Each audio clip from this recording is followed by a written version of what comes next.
Welcome back to the morning show here on Arise News. While rainy season brings relief from the extreme heat, sunburns, and sweat of the dry season, the humid and damp weather brings different kinds of infections. We know it's a refreshing time that makes everyone feel beauty tips can be forgotten for some time, which is why we have invited the dermatologist, Dr. Vivian Oputa, to educate us on the best skincare routine everyone needs to have in Nigeria this season. Good morning, Doc, and welcome to the show. Thank you. Thanks for having me. Welcome to the show. Good morning. It's good to have you back. It's been a while since we last had you. Yeah, taking the boots in. I know. Now we're right around the corner. Yeah. So I wanted to start out because I was telling her on the break that a lot of times when when it's really hot and humid out, I think that we take extra care of our skin because you can literally see. I mean, you're cleaning off the sweat and everything, and also to the grime. Like you could feel it coming at you. Yes. Because also it's dusty, and so you always feel like there's a layer, and you sort of go the extra way of cleaning. But I think when it's raining out, there's sort of this refreshing. You feel refreshed all the time, and so people don't do Pay as much attention. So is it okay? I mean, is the weather help or? Fine. It's moist, so it's more humid, so that helps to keep your skin moist as well. But you still have to maintain your skincare regimen and take care of your skin properly. In damp weather, we also have the overgrowth of fungus in particular. Ooh. So it's very common to develop fungal infections in moist conditions. Okay. Yeah, so tell us a little bit about what type of routine you recommend. Well, we have basic skin routines, which will give you the best skin if you're consistent with them, just very basic. Now, the first step will be cleansing your skin, and not just washing once, because people are very careless about cleansing skin. If you leave your makeup on, your skin ages by 7 days each night you sleep with makeup. That's number one. Ooh. And then removing makeup has to be done properly as well. So after you cleanse the first time, you might need to use a micellar water, and then you should cleanse again with your soap or facial wash or cleansing milk. Okay, which one do you use first? Because I always feel like, the micellar water? The micellar water helps to emulsify the makeup, so it's easy to take off. Because makeup adheres to the skin, so you have to use something to dissolve it, so to speak. And after that, you should wash with the soap of your choice. Okay. Soap, because we're told that soap is bad for the skin. It's not all bad. It depends on the kind of soap. Okay. Because it could be liquid. You could melt a bar of soap down, and it's liquid soap, right? So it's about the kind of soap you're using. You choose to name it whatever you wish. Okay. But the fact is, as long as it is able to remove residue and surface oils and dead skin, that's one thing. Do we use sunscreen during the rainy season, or can we pause that? You have to use sunscreen all the time, even in overcast, rainy weather. The UV rays are invisible, and they go through the clouds, so they will get to you, even if you're indoors and there's sunlight coming in. Once there is daylight coming in, the UV rays are attacking your skin, so you must use a sunscreen. Really? Yes, you do. What about the use of toner? That's another thing that some people feel is just a waste of money. Is there actually a point to toner? There is a point. A lot of people think it's a trade gimmick, and it's just a waste of money, and it's just an extra step to give them more stress towards taking care of their skin. But it's actually one of the most important steps in skincare. Oh. What a toner does, your skin is naturally acidic, and your cleansers are alkaline.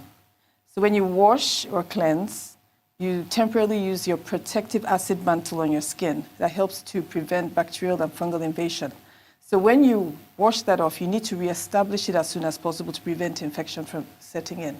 And that's the use of a toner. But toners also have other properties. They exfoliate, as some of them have exfoliating ingredients. And then the use of the cotton round rubbing on your skin is also a form of exfoliation and stimulates circulation as well.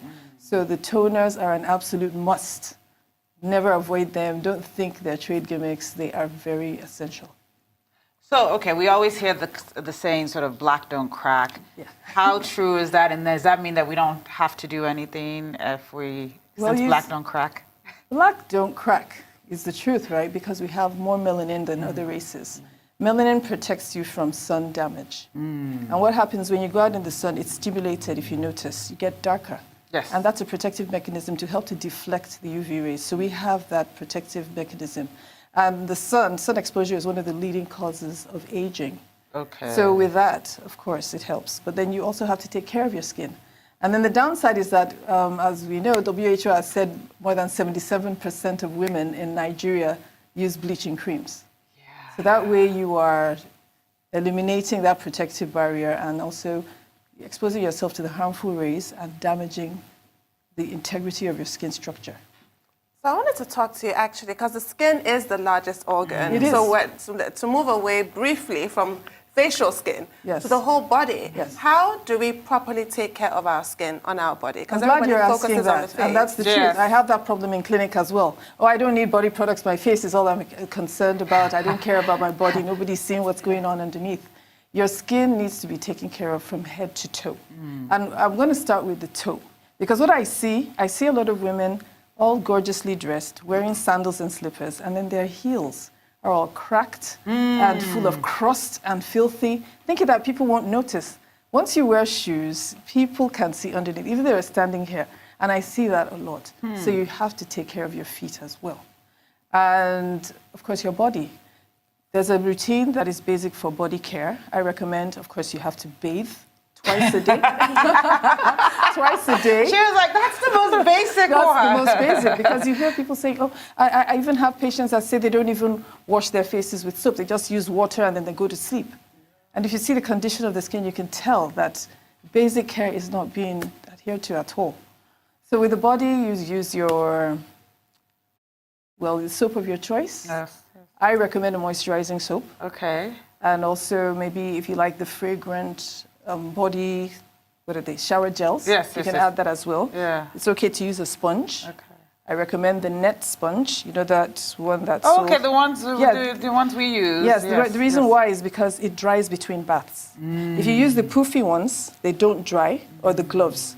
So you have fungus and bacteria proliferating, and you see a lot of skin diseases associated with that.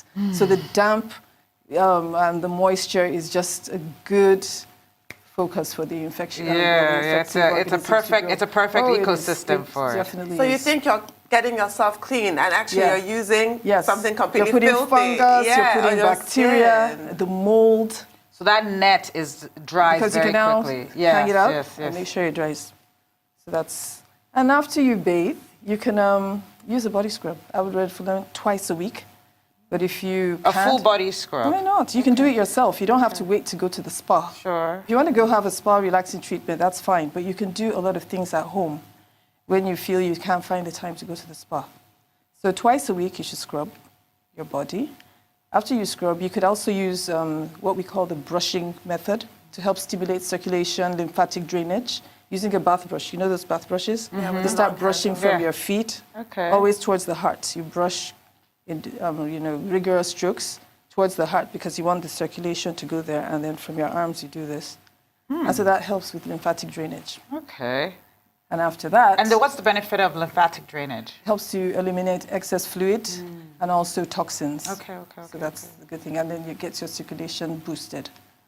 For those that don't like exercising, at least that's one way To get the blood moving. And what about flowing. moisturizing your body? It's very, very, very important.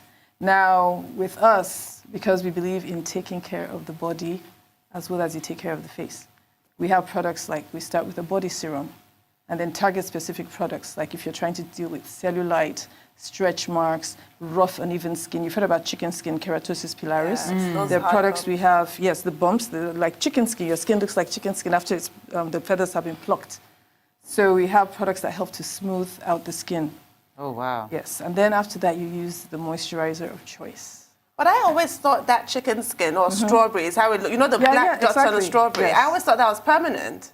That there's no cure for that. That What once you have the is- black dots, that's no, it. there's over-keratinization. I hope I'm not being too technical. No. Of the pores, where the skin over the pores, where the hair grows out. Yes. Of. So you have the bumps there.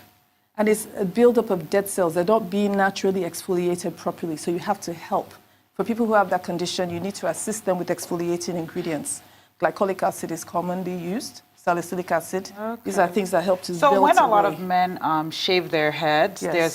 sometimes there's a The lot of bumps, bumps and yes. stuff. What is this? Is this what we're talking about here? No, it's different. Okay, what's With that? the bumps, we have razor bumps because typically our hair is curly. So when you shave at the surface and the hair tries to grow, because it's curly, it curves back into the pore, gets trapped. and that leads to inflammation and the buildup of sebum. So then you develop a bump. So the way to avoid that is to keep the skin well exfoliated. We have products. That's why the purpose of aftershaves help to keep the pores open. And then we also have exfoliating All right, we're going to shaves. go on a break, and I Okay. know men are listening to you right now, so Please when we come back, we're listen. going to pick up. We're going to take a short break.